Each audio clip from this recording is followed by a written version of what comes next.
현재 미래통합당이 비틀거리고 있다.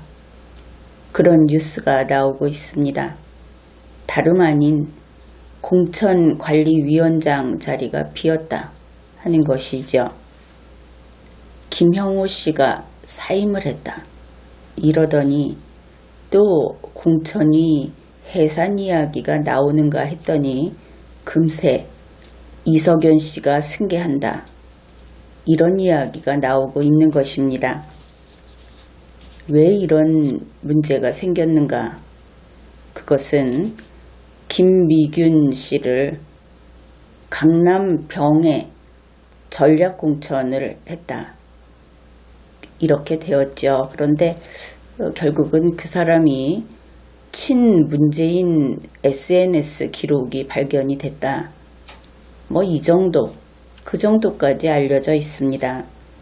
그런데 그러고 나서 김형호 위원장이 이 공천을 철회하겠다. 그리고 본인이 사임을 해버렸습니다. 이제 문제는 이렇게 된 것이죠. 그러면 왜 이런 일이 일어난 것인가? 친문재인 SNS 기록이 있는 사람이다. 그렇다면 그것을 몰랐더란 말인가? 우리 국민들은 여러 가지 의문이 생깁니다.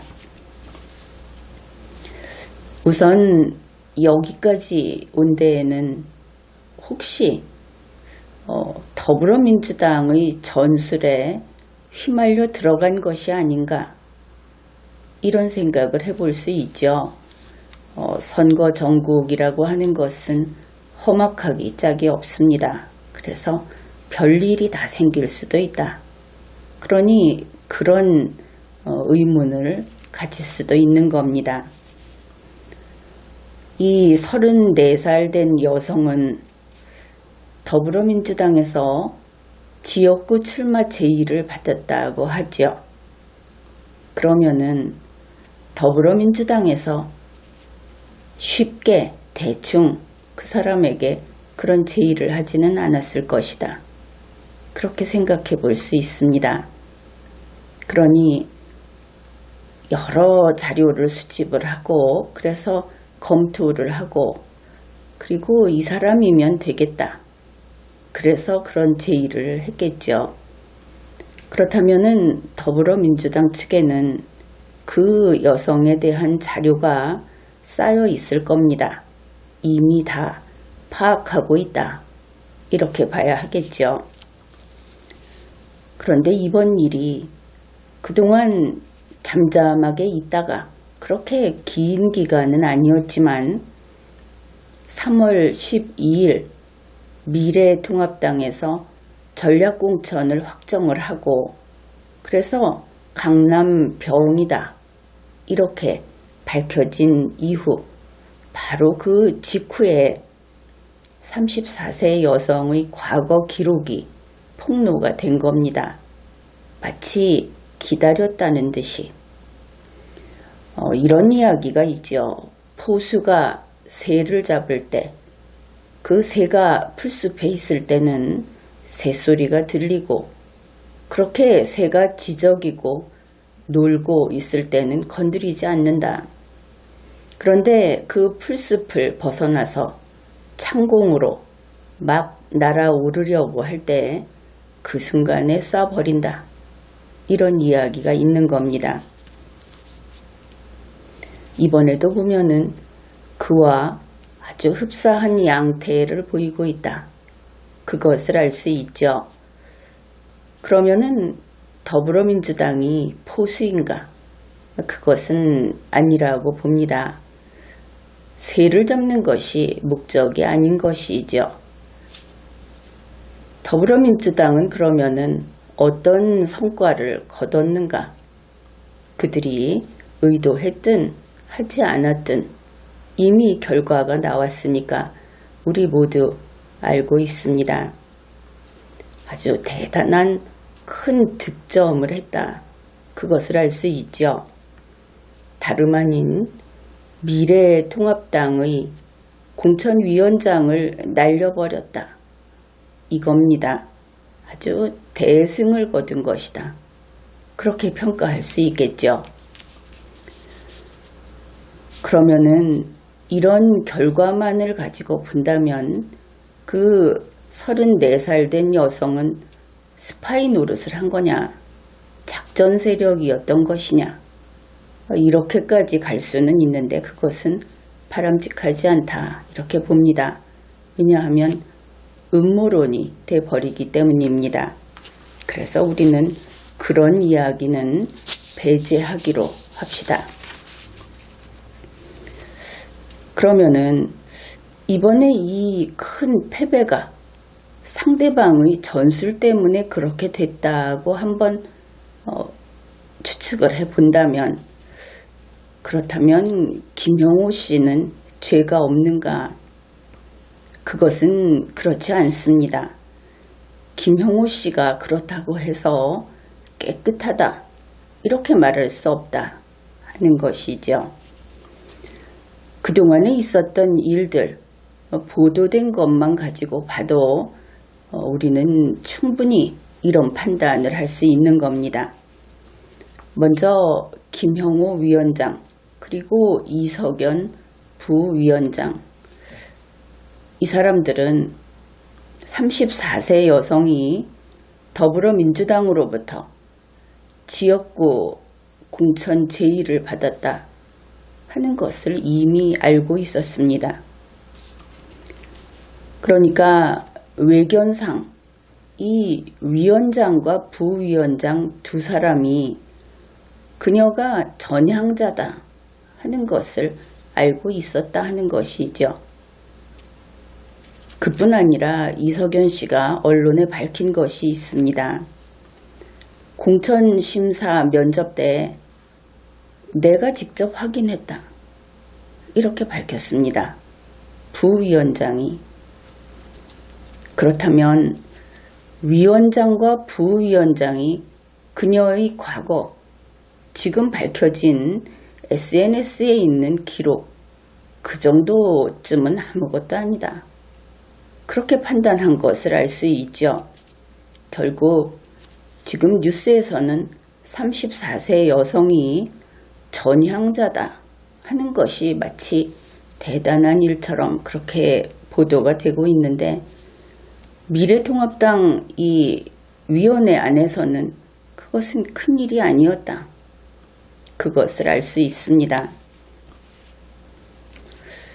또한 왜 그녀여야 했는가, 여기에 대해서 청년이고 여성이고 벤처 사업가다, 이제 이런 우수함이 있다, 그런 이야기를 하는데, 지금 그 사람이 해온 그 사람의 이력, 경력을 보면 그 정도의 인재는 34세의 여성, 바로 그녀가 아니어도 수두룩하다, 이런 겁니다.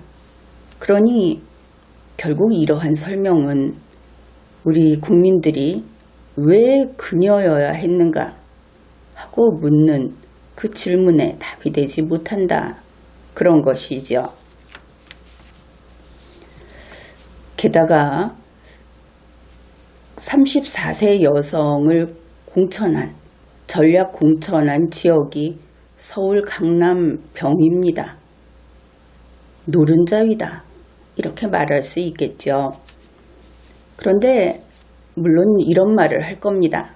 더불어민주당 측에서 지역구 공천 제의를 한 그런 인재다, 그렇게 이야기를 할 수도 있겠죠. 그런데 그녀에게 제의한 것은 경기도 남양주였습니다. 경기도 남양주하고 서울 강남 병하고는 비교할 수 없는 것이죠. 그런 메리트 없다 하는 것입니다. 그러면 여기에서 우리는 다른 면을 보기로 합시다. 더불어민주당이 그녀에게 공천을 주려고 했다. 그러면 더불어민주당의 입장에서 그녀는 어떤 사람일까? 아마도 그 34세 여성은 우리가 쉽게 좌냐 우냐 이렇게 구분을 했을 때 의심의 여지 없는 진성좌파다. 이렇게 볼 수 있겠죠. 그러니 공천을 해주겠다 한 거 아니겠습니까? 그러면 우리는 또 질문을 해야 합니다. 강남병이라고 하는 곳은 우파 성향이 강한 곳이다. 그런데 왜 하필 그녀여야 했는가? 답을 하라. 이렇게 말할 수밖에 없는 겁니다. 그 다음에 또 우리가 납득하기 어려운 것은 이 34세 여성이 뭐 그렇게 대단하다는 것인가? 아주 대단한 것처럼 그렇게 지금 반응들이 오고 있다. 그런 겁니다. 이석연 부위원장이 그렇게 이야기를 합니다. 그녀가 민주당과의 논의를 그만뒀다. 떠났다. 그래서 문제없다고 봤다. 공천관리위원회 부위원장이 그녀가 내가 떠났다. 내가 그만두기로 했다. 그러면 문제 없는 거다. 이렇게 말을 하고 있다. 그러면 결정권은 그녀가 가지고 있다는 것인가? 상당히 이상하죠.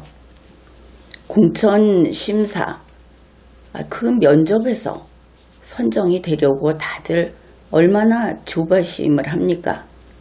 그런데 이렇게 결정적인 흠이 있는 그런 사람이 자기가 정했다. 내가 거기 나왔다. 이러면 되는 겁니까? 그러면 김영호 위원장은 어떤가?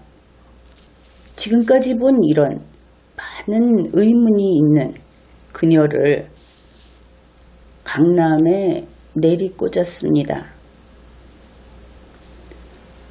김영호 위원장에 대해서 이번 공천이 공정하지 않다. 사천이다. 이런 수많은 주장이 있었고 그야말로 미래통합당 안에 회오리가 요동치고 있었습니다. 그런데 그러한 주장에 끄떡하지 않았던 김영호 아닙니까? 그런데 그녀의 사건에서는 바로 이 사태에 책임을 지고 사퇴하겠다. 이러고 즉각 사퇴를 했습니다. 이 사태라는 것이 뭐냐? 그거 기껏해야 그녀가 전향자라는 것이 밝혀진 겁니다. 별거 아니죠. 이미 알고 있었지 않습니까? 또 그것만이 아니다. 이번 일이 이렇게 밖으로 나오고 나서 공천관리위 측에서 김영호, 이석연은 34세 여성을 썩 내켜하지 않았다. 이러한 사후 변명을 퍼뜨리고 있습니다. 언론에 나오고 있는 것이죠. 어떻든 우리는 미래통합당이 봉합 전략을 펼치고 있다. 그러니 지켜볼 뿐이죠. 게다가 여기에서 우리가 몇 가지 짚어야 할 것이 있습니다. 언론 보도에 따르면 그녀가 과거에 SNS 글 그런 것들이 그러니까 친문재인 이런 글들이 밖으로 나와서 이번 문제가 생겼다. 이렇게 보도를 하는데 그것은 아니라고 봅니다. 이것은 SNS 문제가 아니다. 아니 SNS에서 친문 세력에게 민주당에게 아부 좀 한 그런 문제가 아니다. 이런 겁니다. 34세 그녀는 더불어민주당에 직접 간 사람이다 하는 것이죠. 민주당에서 지역구 공천을 주겠다. 그런 인물이다. 달리 표현을 하면 민주당에 연애 편지를 쓴 여자가 아니고 민주당에 시집 갔다가 돌아온 이혼한 여자다. 이런 겁니다. 단지 과거에 한때 SNS에 글을 썼다. 그것이 아니다. 이 민주당에 갔다 온 것이 오래된 일도 아닙니다.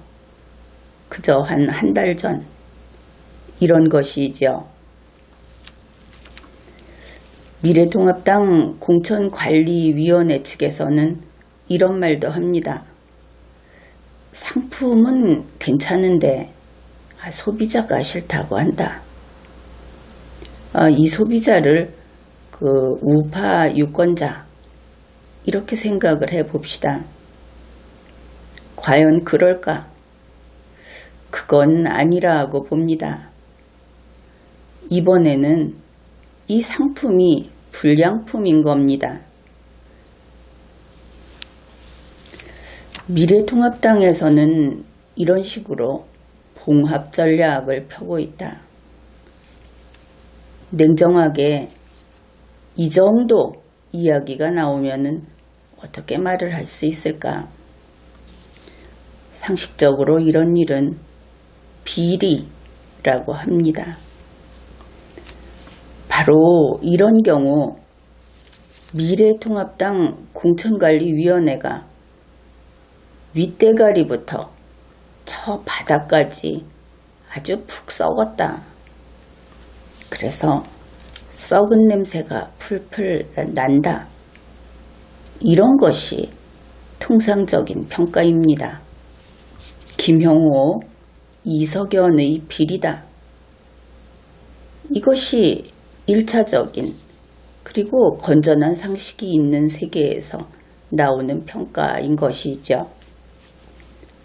그렇지만 지금은 다른 이야기를 하겠습니다. 미래통합당이 봉합하겠다. 그러니까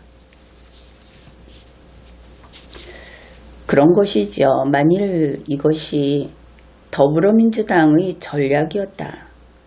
그렇다면 거기에 당하지 않았어야 합니다. 공천관리위원회가 그 정도 능력은 있었어야 한다. 그리고 그것을 역이용한다든지 하는 실력을 보였어야 한다. 이렇게 지적을 하겠습니다. 그 다음에 34세 여성의 과거가 처음 봤을 때 그와 같은 것이었다. 그렇다면은 이 경우는 더불어민주당 측에서 작전을 걸어올 수 있겠다. 그것을 최소한 그 정도라도 읽어냈어야 한다. 그래서 무엇보다도 무능의 문제는 지적하지 않을 수 없다. 그런 것입니다. 사실 이번 이 뉴스를 보고 개인적으로는 이것을 어떻게 마무리를 해야 좋을까 이런 생각을 해보았습니다. 이런 것이죠. 공천관리위원회 위원 전원, 그 다음에 김형호 씨, 이석연 씨, 그들을 광장의 가운데 두는 겁니다. 그리고 그들을 둘러싸고 미래통합당의 당원들이 둘러서서 한번 속 깊은 이야기를 제대로 해보는 것이죠. 당신들이 이것을 잘못했다. 당신들이 여기에서 무능했다. 아니, 당신들이 여기에서 당을 배반했다. 부패했다. 이런 이야기를 하는 겁니다. 흔히 말이 날카로우면 비수 같다. 이렇게 이야기를 하죠. 그렇게 냉철하게 그리고 봐주지 않고 비수를 던지는 것입니다. 중앙에 선 사람들은 거기에 대해서 해명하고 사과하고 그리고 책임을 지고 이런 이야기를 주고받는 겁니다. 당원들이 누구나 다 가지고 있는 그 자신의 의문과 그리고 하고 싶은 질타 이런 것들을 이런 비수를 계속 던져서 김영호 위원장의 옷이 낱낱이 찢겨나가고 살점이 다 떨어져 나가고 결국은 회색빛 뼈만 남았을 때 그 지경이 되도록 비판을 쏟아 부어야 한다 하는 겁니다. 그렇게 신랄한 비판을 하고 그리고 목숨을 그 자리에서 내놓듯이 그렇게 사죄하고 반성하고 결국 그들 모두가 하얀 뼈만 남아서 돌아가기까지 이러한 심판과 처벌이 제대로 이루어져야 하겠다. 그런 생각을 해봅니다. 관용이 메말은 지금 이 시대 그래서 그런지 죽고 나서야 살 것이다. 이런 생각을 했습니다. 지금까지 리걸마인드 연구소였습니다.